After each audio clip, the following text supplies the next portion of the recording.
Welcome into Warchant TV, another edition of the Warchant Wrap, live from, well, not live, recorded from Doe Campbell Stadium. If it was live, you would still be frustrated. You'd still be pissed off. Maybe at this point, you've kind of relaxed and calmed down a little bit. Maybe you've gotten over it. You've processed. Florida State falls to Pitt at home, 41-17. It's hard to keep track. Doesn't matter. The Florida State football team falls again in strikingly similar fashion to the last game before the bye week. Florida State 2 weeks ago went to Louisville, went right down the field and scored, and then just completely fell apart on both sides of the ball. Tonight, Florida State goes down, takes a 14-3 lead. Actually had a chance. We thought they might go up by 3 scores. They had a turnover. It looked like they might be able to return a turnover for a touchdown. They had a couple other plays that they had opportunities to maybe put some more pressure on Pitt. They didn't do that. Jordan Travis got hurt. We assume aggravated that shoulder injury because he didn't come back in the second half. And Florida State just fell apart. James Blackman comes in, makes his not-so-triumphant return, 1 series, 1 turnover, and Chubba Purdy played the rest of the game. But anyway, it was a completely, I don't want to say disastrous performance. I guess, disastrous performance. Florida State gets bombed at home by a team that had lost 4 straight games. What were your impressions, Corey Clark? I think disaster's fair. But also, when you see when they're doing warm-ups and you see that Marvin Wilson's not going to play, Hamsa's Hamsa, he's not playing, but then Renardo Green's not playing, Akeem Dent's not playing, Travis Jay isn't playing. You're like, okay, this can be a little tough ask for the defense. I thought the defense played about as well as it can, which isn't great. They still gave up whatever they gave up in 41 points. Now, they gave up 34 points. 1 was a pick 6. And they got some stops. The goal line stand was cool, great. I'm not going to get all excited about another goal line stand because that didn't really turn things around after the Notre Dame game. But it was good to see. I thought, now that's a bad offense. It's certainly a bad rushing offense, but I thought they played well up front. And they didn't make things too easy for Pitt. The offense did that. The offense was just a train wreck. And I'm starting to get the idea. I'm not starting to get the idea. I've written about it. You can read it on Warchant. It's the truth. When Jordan Travis isn't making highlight reel runs, when he isn't, Peter Warrick in a 13 jersey. That's right, Peter Warrick in a 13 jersey. When he gets hurt or can't play to his potential because of injury, this is a bad offense. They don't do anything well. If not for him, he has put a lot of lipstick on this hog. And he's made it. They've had some nice moments. He's really awesome. That 88-yard run was something that no other quarterback maybe in Florida State history does something like that. He does some dynamic things, but he cannot stay healthy, and that was a problem going. It was a problem going into the season. We thought it would be an issue all year. It has been. Literally every game he's played since he got the starting job, he's been banged up or had to come out, and you can't find a lot of cohesion there. And so you go to James Blackman, which was just a bizarre idea at all to go with him at all. But my biggest problem, not even James Blackman, is I don't understand why they didn't. They are a zone read team. That is what they do. And they have 2 pretty good running backs. Not great. I think LaDamian Webb could be really good. Corbin's serviceable. Webb is good. I don't understand why they had 13 carries. I don't understand why from the second quarter on, they barely ran the ball at all. That just, to me, makes no sense. And at some point, you almost have to tell the quarterback, quit pulling it and throwing it. Choose the R. Quit choosing the P. Choose the R. And occasionally, you're allowed to keep it yourself now, Jordan. And that just did not happen after that 88-yard run. Yeah, and you asked Mike Norvell about it in the post-game press conference. People can watch that if they go to warchant.com or go to our YouTube channel. But it's, what Mike Norvell said is there were some of those passes were plays where the quarterback has to make a decision, has to make a read. Part of that was making reads off of what Pitt was doing, and maybe Jordan was making the right read, and maybe sometimes he wasn't making the right read. I agree with you 100%. I mean, I think that the conversation, there have been a lot of articles written about Florida State's offensive line the last couple of weeks. People have been really excited about the improvement we've seen there, and they have played better. But a large part of the reason they've looked better is because of Jordan Travis and what he can do, and also the running game. The running backs have looked better because of what Jordan Travis can do as a running threat. When he came out of the game and you had to go to James Blackman, or even when Chubba Purdy was in there, it's a totally different team. It's a totally different offense. And it just brings you back to those first 2 games of the season. This is what the offense looked like. When Jordan Travis isn't in there, it suddenly goes back to the offense we saw against Georgia Tech, the offense we saw against Miami. And they just really can't do much. And then once they have mistakes like they had in this game, things fall apart. My bigger complaint, really, abandoning the run, I get it. I think it was clear to me by some of the decisions Mike Norvell made in that first half, going forward on the fourth downs. He was successful one time, unsuccessful a couple other times, and that set up short fields for Pitt. One of those, though, that he did go for was a 4th and 1 at his own 34. Right. I don't know there's ever been another coach that's been at this school that would have gone for that in that spot. And they did score on that drive. Yeah. But I think the message that I got from that and the fact that he felt like they were at such a disadvantage in so many areas in this game because, as you said, shorthanded on defense, and then also with the offensive line going up against a Pitt defense that led the country in tackles for loss, led the country in sacks, led the country in rushing defense.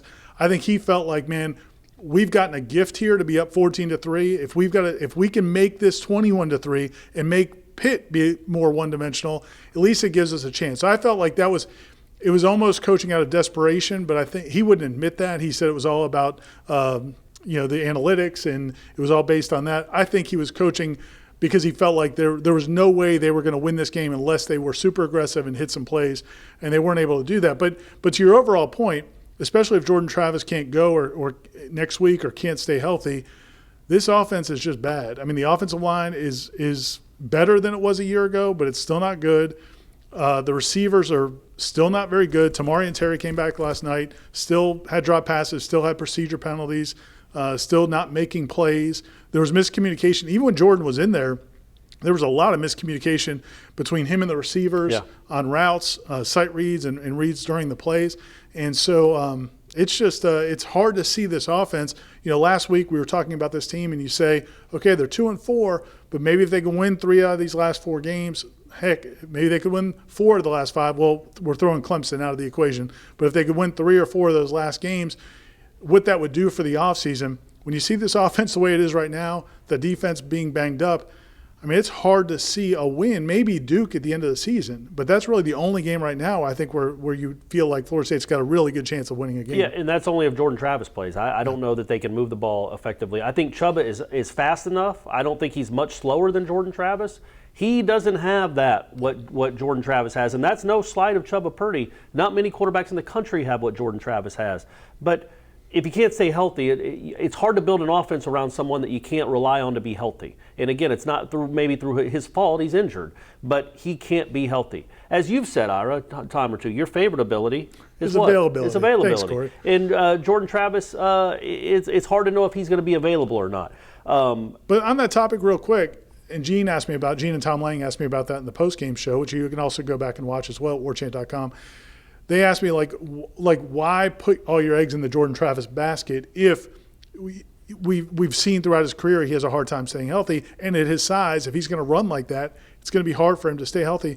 My answer was, you don't have any other choice. Yeah. I mean, you look at these receivers, you look at this offensive line. I mean, and it's not like you have another pocket passer back there who's just going to tear people up. I mean, Chuba Purdy was under duress every time he snapped the ball tonight, but he doesn't look like a phenom at quarterback by any stretch. So I think Jordan Travis was hoping for the best. It was the approach with Jordan Travis. Yeah, and look, man, he was a game changer when he was in the game. That's what gets me back to. It was flabbergasting what happened there with all the passes. To me, it just didn't make sense. You had a lead. You get them right back in the game with that interception. When Portier's in the game. Why is Portier in the game? Is he one of your best guys? It's 3rd and 8. That's a big drive. That's a big spot in that game. Tamari and Terry, who you haven't had in 3 weeks, is on the sideline so you can throw it, and apparently he runs the wrong way. Now, I shouldn't say that. Maybe Travis threw the wrong route, but it was a miscommunication with a freshman wide receiver that completely flipped the game. And that's where I would agree with you 100%. To me, that was the biggest blunder I thought that Mike Norvell made, because in that situation, it's a 3rd and 8. It wasn't 3rd and 1. It was 3rd and 8 on your own side of the field. You're up 14-3 at that point. The QB draw is fine. Yeah, you're fine punting at that situation. Because of your receivers, you don't have receivers you can depend upon, and you have a quarterback who is not a great passer. In that situation, there was no reason to be 4th and 1. Okay, you can argue it. Or a 4th and longer when you're on the other side of the field. But 3rd and 8 backed up didn't make any sense. I'm almost to the point, if Jordan Travis was healthy, I'm almost to the point where you run this offense like Georgia Tech with Paul Johnson ran their offense with, who was their? Reggie Ball? No, Josh Nesbitt. I got but you. Demarius Thomas was the receiver, right? Yeah, if they were going to throw, they were going to throw deep to Demarius Thomas. You could do that with Tamarian Terry. He will take the lid off a defense. If you've got to stick to the run. I know they want to get other receivers involved and they like those guys. It ain't working. Now, you might have to now because you don't have any other choice. You can't depend on Chuba or James Blackman to run this offense like that. They're just not dynamic at all. At least James Blackman isn't. But overall, in the second half, too, I want to get your thoughts on it. The game was over. Look, when Jordan Travis got hurt, when James Blackman came out, it didn't matter who they put out, but especially when James Blackman came out against that defense. Duke or NC State, it might be different. You knew he wasn't going to have time to throw. They were going to rush 4 to 6, and they were going to be hitting his face on every play, and he hadn't played in 5 weeks, and he was James Blackman. It wasn't going to go well. But once Jordan Travis didn't come out for halftime, the game was over. They weren't going to win that game. Once they got down 31-17 and put Chuba in, and you saw what that looked like for a couple series, the game was a wrap. Why not let Chuba just run the normal Florida State offense, which now should be zone read, keep it, hand it to the running back. Either the quarterback runs it or the running back runs it 85 to 90% of the time. Instead, you dropped him back almost every down, and you almost got him killed. He had to do a Clark Kent Superman leap to get a first down, running for his life on every play. He was getting crushed. And this is a kid that also doesn't have a great history here early of staying healthy. And it's like, oh, I know we just lost our starting quarterback to these ferocious monsters on the other side of the field. Well, here you go, Chuba. We're going to make you do the same thing. You're going to throw it 25 times in the second half. Why do that? And I know they were behind, but at some point, doesn't Norvell have to be like, look, this game is a wrap. I got to coach for the future. I can't get this kid hurt too. Let's let him run the actual Florida State offense, not the we're down by 3 scores offense. Yeah, I mean, it's a fair point. I think, so much of what he's doing is dealing with the overall culture, the overall mindset of this team. And I'm not saying that he made the right decision, but I do feel like he's always trying to instill, and maybe that's part of those decisions in the first half going forward. I feel like he's constantly trying to infuse confidence and just a mentality, a winner's mentality into these guys to not give up and not quit. Yeah. And so I think that's probably part of it. Defensively, it's hard to say. I mean, Pitt had the ball 5 times in the red zone. They scored all 5 times. They scored all those times they got the ball on the plus side of the field. They pretty much cashed in. So it's hard to say the defense played well. Maybe if Pitt had to go 70 yards, they would have gone 70 yards as opposed to 40 yards. We don't know. It did feel like there were some big hits. It felt like there were some collisions. It felt like they were diagnosing plays quicker. The linebackers were triggering quicker. There were some breakdowns, and the running back got loose a little bit late in the game when it was already over. But I felt like the defense played better, but I don't know if we can take much from that, or is that just they were playing against a pretty bad offense. Pitt is one of the worst running teams in the country, and their quarterback had a bad ankle, but had the long – I don't know if there's ever been a slower developing 12-yard touchdown run or 11-yard touchdown run than Kenny Pickett did. Yeah. But he was able to get in the end zone untouched against Florida State. Kudos to Kenny Pickett, too, for really gutting that out. I know he must have been just really bummed out to not play against Notre Dame, but he got to come back against Florida State. That ankle looked like it was really hobbled. It was like Byron Leftwich. Well, there was talk out of Pitt that he was going to pack it in for the season. He is a senior. Florida State couldn't have that happen. Well, that's what I'm saying. Like going into the Miami in the Notre Dame games, they were talking that he may just not come back. He may just decide not to come back. And it sounds like on Wednesday or Thursday this week, after watching some Florida State film, he got the iPad out. It's like, wait, what? But anyway, yeah, I think you're right. I thought that they're turning the lights out in the stadium. Like the lights have kind of gone out on the season a little bit, but they haven't. We still got 4 games left. But I thought the defense did play better. But again, it's such a huge grain of salt because – number one, they still gave up what they gave up, and that's a bad offense. I don't know how many more strides they made from the Louisville game. I do think the defensive ends played better. They impacted. Janarius Robinson played well, but again, maybe that tackle isn't very good. You'd like to see some consistency there, but the bigger problem to me is this offense without Jordan Travis being Jordan Travis. Is going to really struggle for the rest of the season. They've got to figure out a way to get Chuba. It's got to be Chuba, I think, moving forward if Jordan can't go.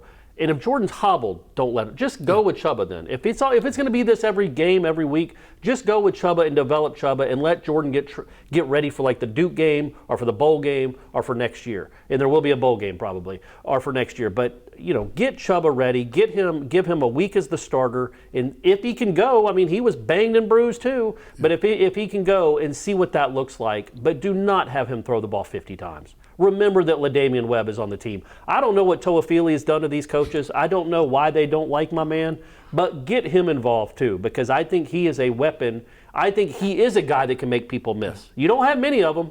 He might be one that can make people miss, so give him a chance. Last thing, and I was trying to figure out the right way to ask this to Mike Norvell after the game. Maybe I will on Monday. But, he does coach, and we touched on this earlier. He coaches. He's always coaching to win this game, against Notre Dame. I mean, he's not – some coaches just try to manage the score. They want to get beat by as little as possible. Yeah. I mean, he's going to go down in the flames if he has to, but he's not going to give up. The timeouts he was calling late in the Notre Dame game, things like that. Does he have to – should he change his mindset in these last 4 games and maybe take a different approach and just say, you know what, it doesn't matter if we win these games. We may not win any of them. We're probably not going to win any of them. Is there a different way to coach, and do you think he should consider a different way? And I gave him credit a few weeks ago for being aggressive and bringing that mentality to this team. But at some point you wonder, how many times can they wear these 30-point losses? Well, I just more importantly, I thought if you'd have just shortened the game in the second half, Chubba doesn't have a pick 6 on his resume, and he doesn't feel like he just went through 12 rounds with Tyson. I think he didn't handle that part with Chubba well because it seemed very obvious. But that's going to be the reality for those next 4 games. No, but at least you'll be in the game. You'll have the Pitt defensive line versus your offensive line with a freshman quarterback with already down 2 or 3 scores. That was a wrap. That was my problem there. But yeah, I think he kind of did that a little bit, right? Didn't he? At the end of the game, he punted on 4th and 4 with 4 minutes left. At the very end. But that's still not something I was surprised he did it. You know what I mean? You're still technically only down 3 scores, Ira. If you do the math, all you needed was 3 touchdowns and 3 2-point conversions, and we're going to overtime. Well, they'd still be playing. The lights would still be on, but Norvell gave up and punted. But yeah, I do think he's never been in this position before. He has to get adjusted to it. Clemson's going to be something else. But NC State just put up. Anyway, I won't even go. We're not going to go through the gamut of what's coming. Just know that this one happened and they lost, and it was not pretty. For Corey Clark, I'm Ira Schofel. Aslan Hajavandi was here as well. Stay tuned to Warchant.com. We've got complete coverage. You don't want to miss it. Corey's column. Absolutely not. I'll have a 3-2-1 coming. We've got more coverage as well. Chubba Purdy talking about his you can watch the Chubba Purdy interview talking about his experience. Check out Warchant.com, and we'll have coverage throughout the weekend leading into next week's game against NC State. For Corey, this is Ira Schofel signing off from Doe Campbell.